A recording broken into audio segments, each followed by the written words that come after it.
তোমার কি মনে হয় যে টাকা মানুষের 99% প্রবলেম সলভ করে ফেলতে পারবে? এটা তো হচ্ছে অনেকের ডিফারেন্ট টেক থাকবে, ডিফারেন্ট পার্সপেক্টিভ থাকবে, বাট আমাদের লাইফে যা ছিল 99 বলবো না, 90% ইস্যুস ছিল টাকার জন্য।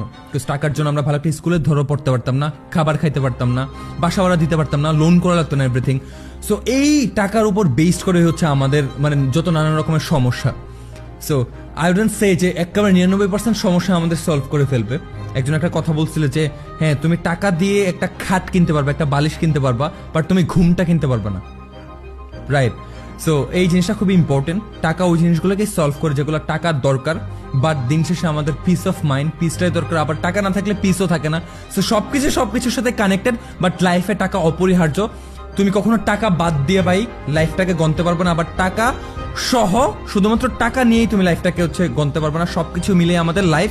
সো টাকা একটা মেজর রোল প্লে করে আমাদের লাইফের মধ্যে, ভেরি ইম্পর্টেন্ট একটা পার্ট।